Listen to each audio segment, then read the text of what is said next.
ನಮಸ್ಕಾರ ವೀಕ್ಷಕರೇ, super healthy ಕಾರ್ನರ್ಗೆ ಸ್ವಾಗತ. ಹೇಗಿದ್ದೀರಾ ಎಲ್ಲರೂ? ನಾನು ನಿಮ್ಮ ಸೀಮಾ. ನಾನಿವತ್ತು ನನ್ನ ಅತ್ತೆಯವರ ಮನೆಯಿಂದ ಸ್ಪೆಷಲ್ ವ್ಲಾಗ್. ಇದರಲ್ಲಿ ನನ್ನ ಅತ್ತೆಯವರು ಮಾಡುವಂತಹ ಮೊದಲಿಂದ ಮಾಡ್ತಾ ಇದ್ದಂತಹ ಟ್ರೆಡಿಷ್ನಲ್ ರೊಟ್ಟಿಯ ಒಂದು ರೆಸಿಪಿನ ಶೇರ್ ಮಾಡ್ಕೊಳ್ತೇನೆ.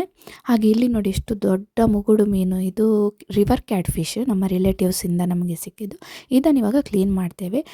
ಇಲ್ಲಿ ನನ್ನ ಅತ್ತೆಯವರು ರೊಟ್ಟಿ ಮಾಡಲಿಕ್ಕೆ 3 ಕಪ್ನಷ್ಟು ಬಿಳಿ ಊಟ ಮಾಡುವ ರೇಷನ್ ಅಕ್ಕಿ ಇರುತ್ತಲ್ಲ ಅದು, ಹಾಗೆ 1 ಕಪ್ನಷ್ಟು ದೋಸೆ ಅಕ್ಕಿ 5 ಗಂಟೆ ಇದನ್ನು ನೆನೆಸಬೇಕು. ಅದಕ್ಕೆ ಅವರು ಟ್ರೆಡಿಷ್ನಲ್ ಆಗಿ ಸೌತೆಕಾಯಿ ಹಾಗೂ ಹುರುಳಿಕಾಳಿನ ಪಲ್ಯವನ್ನು ಮಾಡ್ತಾಯಿದ್ರು, ಅದರ ಸಾರನ್ನು ಮಾಡ್ತಾಯಿದ್ರು.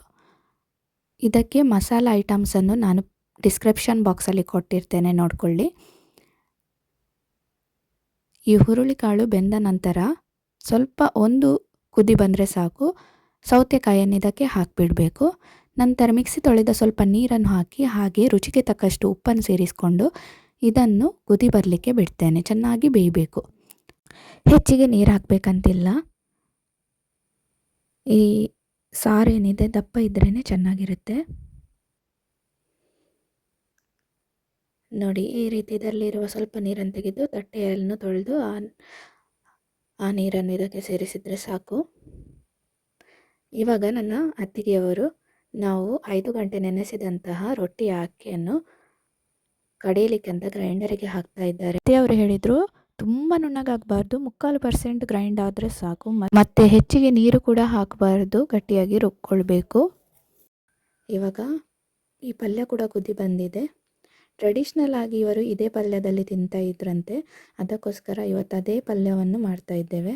ಮತ್ತು ಅತ್ತೆಯವರ ಮೊದಲಿನ ಕೆಲವು ನೆನಪುಗಳನ್ನು, ಹಾಗೆ ಅವರು ಮನೆಯಲ್ಲೇ ಮಾಡಿದ ಅಕ್ಕಿಯಿಂದ, ಅಂದರೆ ಮನೆಯಲ್ಲೇ ವ್ಯವಸಾಯ ಮಾಡಿದಂತಹ ಅಕ್ಕಿಯಿಂದ ಕೂಡ ರೊಟ್ಟಿ ಮಾಡ್ತಿದ್ರು. ಆ ಎಲ್ಲ ನೆನಪುಗಳನ್ನು ಮೆಲುಕು ಹಾಕ್ತಾಯಿದ್ರು ಈ ರೊಟ್ಟಿಯನ್ನು ಮಾಡುವಾಗ. ಅವರ ಮಕ್ಕಳು ಎಲ್ಲೆಲ್ಲಿ ಕಲಿತಿದ್ರು, ಅಲ್ಲಿಂದ ಮನೆಗೆ ಬರುವಾಗ ಈ ರೀತಿ ರೊಟ್ಟಿಯನ್ನು ಮಾಡಲಿಕ್ಕೆ ಹೇಳ್ತಿದ್ರಂತೆ. ಆ ಎಲ್ಲ ನೆನಪುಗಳನ್ನು ಮೆಲುಕು ಹಾಕ್ತಾಯಿದ್ರು. ಈ ರೀತಿ ನೋಡಿ, ಸ್ವಲ್ಪ ನೀರು ಹಾಕಿಬಿಟ್ಟು ಈ ರೀತಿ ಒಂದು ಭಾಗವನ್ನು ಫ್ರೈ ಮಾಡ್ತಾರೆ ಕಾವಲಿ ಮೇಲೆ.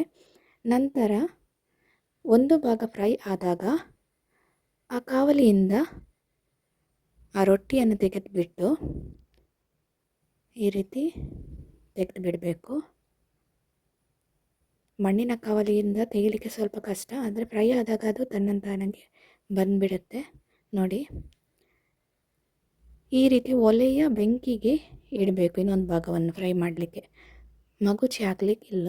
ನನ್ನ ಹಸ್ಬೆಂಡ್ ಹೇಳ್ತಾ ಇದ್ರು, ನನ್ನ ಅಮ್ಮ ಒಂದು ರೊಟ್ಟಿ ಮಾಡ್ತಿದ್ರು ಕಾವಲಿ ಮೇಲೆ, ಹಾಗೆ ಸೌತೆಕಾಯಿ ಹುರುಳಿ ಪಲ್ಯ ಮಾಡ್ತಿದ್ರು, ತುಂಬ ಚೆನ್ನಾಗಾಗ್ತಿತ್ತಂತೆ. ಈ ಸರ್ತಿ ನಾನು ಅತ್ತೆಯವ್ರ ಹತ್ರ ಹೇಳಿದರೆ, ನೀವು ಈ ಸರ್ತಿ ನಾನು ಮಾಡಲೇಬೇಕು ಈ ಪಲ್ಯವನ್ನು, ನನಗೆ ಕೂಡ ತಿನ್ನಬೇಕು.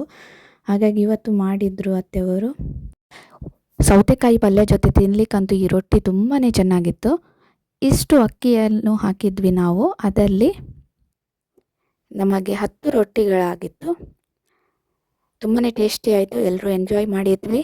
ಮಕ್ಕಳಂತೂ ಅಜ್ಜಿ ಮಾಡಿದ ರೊಟ್ಟಿಯನ್ನು ಎಂಜಾಯ್ ಮಾಡಿಕೊಂಡು ತಿಂದರು. ಇನ್ನಷ್ಟು ರೆಸಿಪೀಸ್ನ ನಾನು ನಿಮ್ಮ ಜೊತೆ ಶೇರ್ ಮಾಡ್ಕೊಳ್ತೇನೆ. ಹ್ಯಾಪಿ ಆಗಿರಿ, ಹಾಗೆ ಹೆಲ್ದಿ ಆಗಿರಿ, ಮತ್ತು ಚಾನೆಲ್ನ ಸಬ್ಸ್ಕ್ರೈಬ್ ಮಾಡಿ ಸಪೋರ್ಟ್ ಮಾಡಿ. Thank you.